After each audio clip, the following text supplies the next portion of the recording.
Kotak Mahindra bank ने कुछ समय पहले अपने 2811 करेंट अकाउंट लॉन्च किए और इन अकाउंट को काफी सारे लोग ओपन भी करा रहे हैं क्योंकि जीरो बैलेंस अकाउंट है। लेकिन उसके बावजूद कुछ लोगों के अकाउंट से हर महीना कुछ चार्ज कट रहा है और इस बात की जानकारी जो व्यक्ति अकाउंट ओपन करने आ रहा है वो भी कई बार नहीं दे पाता है क्योंकि नए नए अकाउंट है, नए वेरिएंट है। कुछ दिन पहले मैंने भी अपना zero balance 811 current account open कराया था और जो व्यक्ति अकाउंट ओपन करने आया था ब्रांच से मेरा, उसको मैंने चीज क्लियर पूछी थी कि सर मेरे अकाउंट पे कोई चार्ज तो नहीं कटेगा। तो उन्होंने मुझे स्पष्ट बोला था कि अकाउंट जीरो बैलेंस है, कोई भी आपका चार्ज नहीं कटेगा। लेकिन जब मेरे अकाउंट से चार्ज कटा 200 रुपए पहले जीएसटी का, तो उसके बाद मैंने उस कर्मचारी से पूछा कि सर मेरे अकाउंट से चार्ज कट रहा है हर महीने। तो फिर उन्होंने बताया कि यहां पर गलती से हमने एक दूसरे वेरिएंट का अकाउंट ओपन कर दिया है जिसमें आपका हर महीने 200 रुपए का चार्ज कटेगा। इसलिए मैं इस वीडियो के माध्यम से आपके लिए बता रहा हूं कि कोटक महिंद्रा बैंक में जो 2811 के नाम से जीरो बैलेंस अकाउंट लॉन्च हुए हैं, तो वैसे तो ये दोनों अकाउंट जीरो बैलेंस है, लेकिन एक अकाउंट की यहां पर कुछ और कंडीशन है और एक अकाउंट की कुछ और कंडीशन है। कुछ लोगों को यहां पर लगता है कि 811 करेंट अकाउंट एक ही अकाउंट है, जबकि ऐसा नहीं है,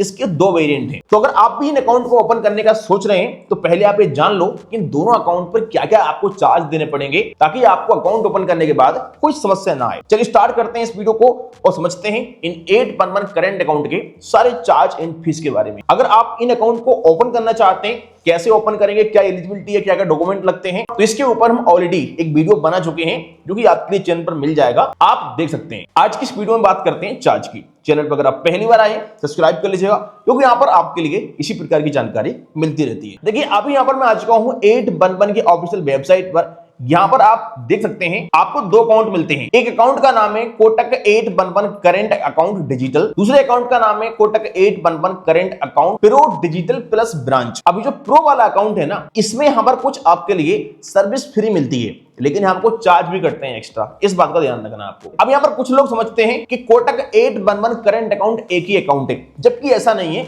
दो वेरिएंट है यहां पर, एक नॉर्मल वाला वेरिएंट है ये वाला और एक यहां पर प्रो वाला वेरिएंट है। वैसे देखो यहां पर लिखा हुआ है एवरेज मंथली बैलेंस जीरो। दोनों अकाउंट जीरो बैलेंस है, किसी भी अकाउंट में आपको कोई बैलेंस वगैरह मेंटेन नहीं करना है। लेकिन इसके नीचे आप देखिएगा यहां पर लिखा हुआ है सब्सक्रिप्शन चार्ज पर मंथ। यहां पर जो डिजिटल अकाउंट है हमारा, इसमें लिखा हुआ है निल और इसमें लिखा हुआ है 200 रुपए। मतलब अगर आप प्रो वाला अकाउंट ओपन करते हैं या कोई कर्मचारी आपका गलती से ये वाला अकाउंट ओपन कर देता है तो आपका यहां पर 200 रुपए का चार्ज कटेगा हर महीने। तो अगर 200 रुपए हर महीने कट रहा है, इसका मतलब एक साल में 2400 रुपए, 10 साल का 24,000। और अगर आपकी एज अभी 25 साल है और अगर आप 50 साल में इस अकाउंट को इस्तेमाल कर लेते हैं, मतलब 60,000 रुपए आपका सब्सक्रिप्शन के नाम पर कट जाएगा। आगे बात करते हैं ऑनलाइन फंड ट्रांसफर की। अगर आप ऑनलाइन फंड ट्रांसफर करते हैं इनके मोबाइल बैंकिंग ऐप से या ब्रांच से, आरटीजीएस, एनईएफटी, आईएमपीएस, तो कोई चार्ज नहीं किसी भी अकाउंट पर। दोनों ही अकाउंट पर आप फ्री में फंड ट्रांसफर कर सकते हैं। लेकिन अगर आप ब्रांच के थ्रू फंड ट्रांसफर कराते हैं एनईएफटी से, तो आपको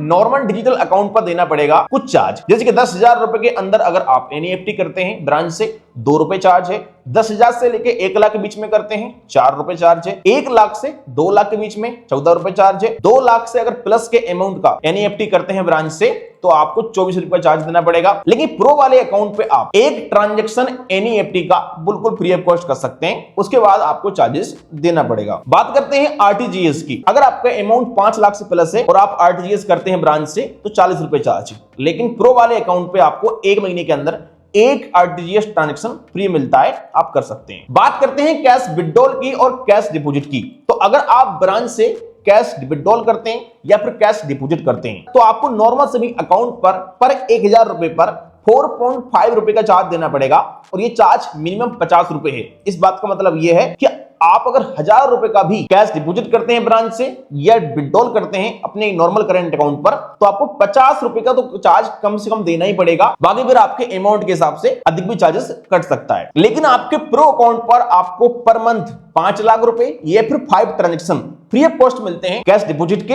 और 5 लाख रुपए पर मंथ कैश विड्रॉल के भी आपको फ्री ट्रांजैक्शन मिलते हैं। लेकिन प्रो अकाउंट पर आप हर महीने 5 लाख रुपए या फिर 5 बार फ्री में कैश डिपॉजिट कर सकते हैं और बिल्कुल सेम आप ब्रांच से 5 बार या 5 लाख रुपए कैश विड्रॉल भी कर सकते हैं। अगर आप डीडी पीओ इशू करवाते हैं ब्रांच से तो आपको वही पर 1000 रुपए पे 4.5 रुपए का चार्ज देना पड़ेगा और ये चार्ज मिनिमम 50 रुपए है और मैक्सिमम 5000 है। लेकिन प्रो अकाउंट पर आपके लिए 3 transaction per month free of cost मिल जाते हैं डीडी और पीओ के। अगर आप फिजिकल स्टेटमेंट लेते हैं अपने अकाउंट का या फिर आप कोई काम करवाने जाते हैं ब्रांच में, जैसे कि चेक पेमेंट स्टॉप करवाते हैं, साइन वेरीफाई करवाते हैं, फोटो चेंज करवाते हैं अपना, तो आपको नॉर्मल करेंट अकाउंट पे देना पड़ेगा पर ट्रांजेक्शन का 100 रुपए का चार्ज। लेकिन प्रो अकाउंट पर आप एक साल के अंदर एक बार फ्री में कोई भी रिक्वेस्ट लगा सकते हैं, चाहे स्टेटमेंट लेने के लिए या फिर कुछ वेरिफिकेशन करवाने के लिए। उसके बाद आपको प्रो अकाउंट पर भी सेम चार्ज देना पड़ेगा। डेबिट कार्ड के एनुअल फीस की बात करते हैं तो आपके डिजिटल करेंट अकाउंट पर आपको फर्स्ट ईयर चार्ज लगता है 250 रुपए का, लेकिन प्रो अकाउंट पर आपको लाइफ टाइम के लिए फ्री में मिलता है डेबिट कार्ड, कोई चार्ज नहीं है इसका। अगर आप डेबिट कार्ड का फिजिकल पिन जनरेट करवाते हैं तो आपके डिजिटल करेंट अकाउंट पर 50 रुपए का चार्ज है,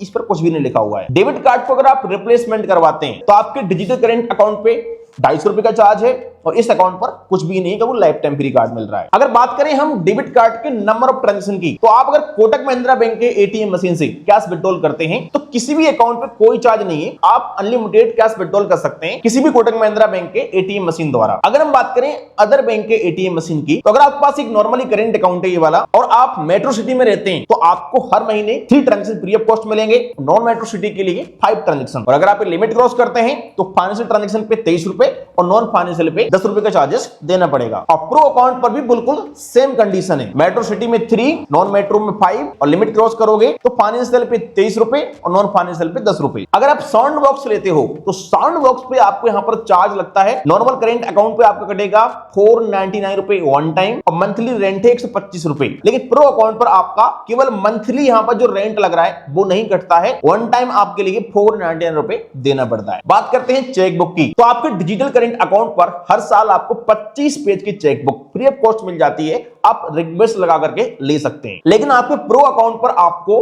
25 पेज की चेकबुक पर क्वार्टर मिलेगी फ्री ऑफ कॉस्ट। लेकिन अगर आप लिमिट क्रॉस कर जाते हैं ये तो फिर आपके लिए 2 रुपए पर पेज का चार्जेस देना पड़ेगा। इसी प्रकार से check return charge issue by customer, तो इस पे आपको यहां पर 5 रुपए का चार्ज देना पड़ेगा नॉर्मल करेंट अकाउंट पर। लेकिन प्रो अकाउंट पर आपको पर मंथ एक बार फ्री में चेक रिटर्न करने का ऑप्शन मिल जाएगा। लेकिन check return deposit issue by customer charge non financial technical, तो यहां पर कोई चार्ज नहीं है दोनों अकाउंट पर। बाकी ईसीएस मैंडेटेड रजिस्ट्रेशन का आपके नॉर्मल करेंट अकाउंट पर आपको देना पड़ेगा 50 रुपए का चार्ज, लेकिन इस अकाउंट पर कोई चार्ज नहीं लिखा हुआ है। अगर ईसीएस रिटर्न होता है तो आपके नॉर्मल करेंट अकाउंट पे 5 रुपए चार्ज है, लेकिन प्रो अकाउंट पर आपका अगर हर महीने एक ईसीएस रिटर्न होता है तो कोई चार्ज नहीं। अगर हम बात करें यहां पर एसएमएस चार्ज की, देखो यहां पर स्पष्ट लिखा हुआ है कि एसएमएस चार्ज यहां पर वीकली डेली ये सब दोनों ही अकाउंट फ्री है। बाकी देखो दोनों ही अकाउंट को आप बिल्कुल फ्री में कभी भी बंद कर सकते हो, कोई चार्ज नहीं यहां पर अकाउंट क्लोजर का। और जो भी यहां पर चार्ज बताया है मैंने आपके लिए, इन सारे चार्जेस पर 18% जीएसटी भी लगेगा, इस बात का आपको ध्यान रखना है। तो ये सारे के सारे चार्जेस हैं आपके कोटक महिंद्रा बैंक के